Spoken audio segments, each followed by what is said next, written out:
Hello everyone, welcome to Analog IAS current affair analysis for 22nd April 2020, and these are the articles we'll be dealing today. The first article for the day is taken from the Hindu and it is titled, "Why are the oil prices in negative terrain?" So the United States oil markets created history on Monday. The reason is the price of the West Texas Intermediate. This is considered the best quality of crude oil in the world. So the price of this stock fell to minus $40 a barrel. So this happened in the interrelay trade in New York. Now what is the scenario here that we're talking about? Not only was this the lowest crude oil price ever recorded, the previous lowest was immediately after World War II, but it never fell below the zero mark. So at this price, the seller of crude oil would be paying the buyer $40 for each barrel that it is bought. So how can this situation be? How did the prices fall below zero in the first place? And why would they fall below zero and eventually from zero to minus $5, minus $10 and eventually to minus $40 a barrel? Crude oil is not like a daily household item that one wants to pay to get rid of. It is indeed an essential component for modern life and economic growth. So on one level, the negative pricing of the oil is misplaced. Does it actually mean that you can carry a barrel of oil to the oil field, ask the companies to fill your barrel and then take $40 from them? No, it doesn't work that way. Yet, so there are many instances where commodities were sold at negative prices. For example, if you want to take the recent case, natural gas hit a negative price in May 2019 in the United States itself. Moreover, the banking industry has been using the policy of negative interest rate, where one pays the bank to keep one's own money. And bonds have been known to have negative yield, in which a bondholder makes a loss by lending money. In this scenario, we have to understand that in the COVID-19 scenario, even before the global lockdown, where 1/3 of the world is shut down inside their homes, the first thing is to understand that COVID-19 crisis, even in the full scale that we are witnessing right now, even before that, there were partial lockdowns. So they were close to $60 a barrel at the start of 2020, and by March end they came to $20. So this is a simple dynamics of the market where demand and supply patterns will decide the price of the commodity. The reason was very straightforward: too much supply and too little demand. Historically, the Organization of Petroleum Exporting Countries, led by Saudi Arabia, which is the largest exporter of crude oil in the world, has single-handedly exported 10% of the global demand.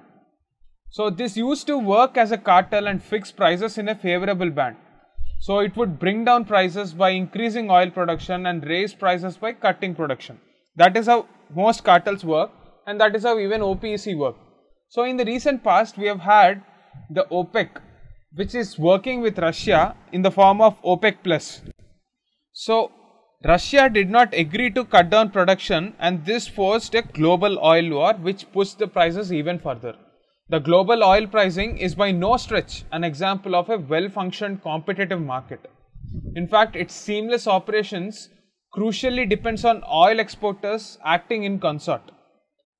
So what caused this price war and why did it culminate into this catastrophic impact for the producers?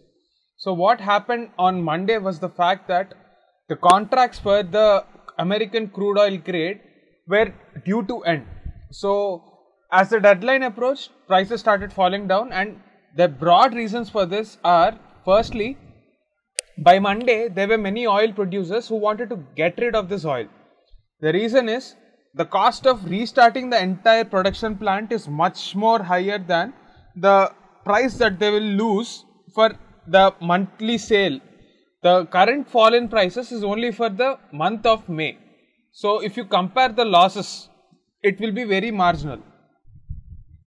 So naturally, the buyers are feeling that it is not an ideal scenario, because let us take the example of our country.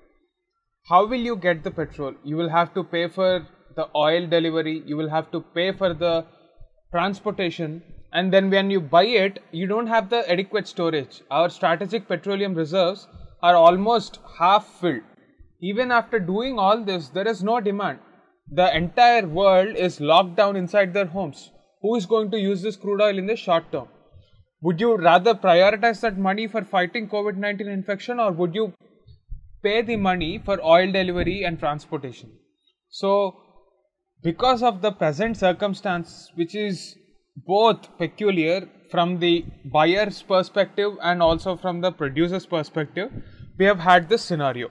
It doesn't actually mean that we can dig as much oil as we want, bring it in our barrels and use it as we like it. So that is not how it works. So we have seen certain overblown reports where India was not taking advantage of this oil price crash. Now the fact is, we don't have enough resources to use this, and secondly, it might not be beneficial for us. So if you take a look at the future of oil prices in the month of June, they are pegged somewhere between $20 to $35 a barrel. Now this trend will reappear only if the COVID-19 infection sees some respite. The most important takeaway for Indian markets is the fact that the Indian crude oil basket does not comprise WTI or the price of the American grade, which fell below $0. It only has Brent and oil from Gulf countries. So there is no direct impact. But oil is traded globally, and weakness in WTI is mirrored in the falling prices of the Indian basket as well. So there are two ways in which this lower price can help the government. If the government passes on the lower prices to the consumers, then when the individual consumption starts in India, there will be a price increase. So on the other hand, if the governments decide to levy higher taxes on oil, it can boost revenue and it can help people in fighting this COVID-19 crisis. The next article for the day is taken from the Hindu, and it is titled "Putting the Saga Vision to the Test." So after Prime Minister Modi became a Prime Minister in 2015, he visited Seychelles, Mauritius and Sri Lanka.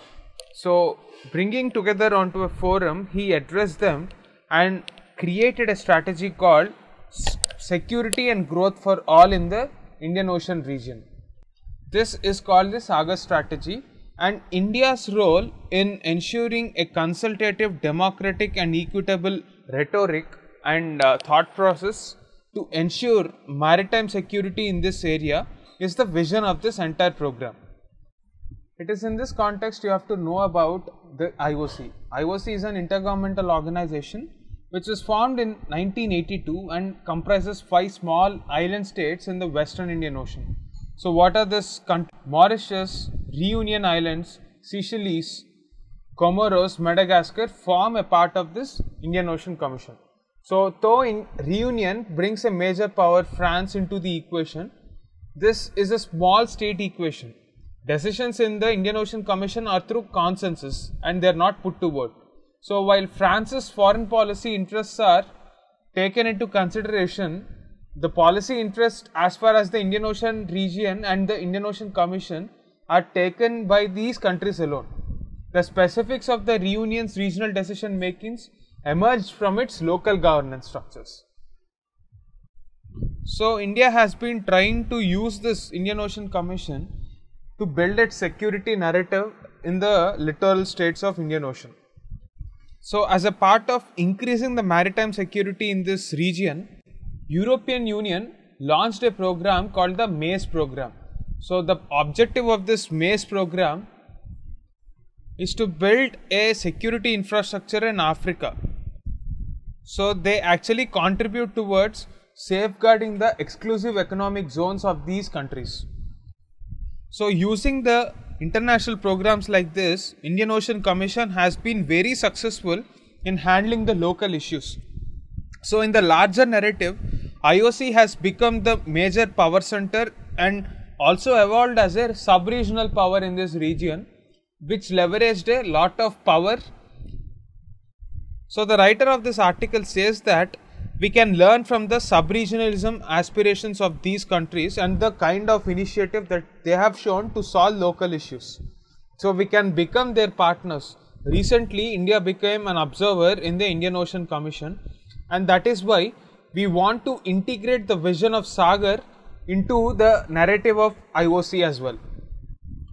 Now the conclusion is this: how do we ensure that the principles of consultative, democratic and equitable discussion of Sagar, which is a vision of Sagar, is imbibed in the Indian Ocean Commission to meet the needs of India's aspiration to be seen as the net security provider in the Indian Ocean region. That is the gist of this article. That's it for the day. Thank you.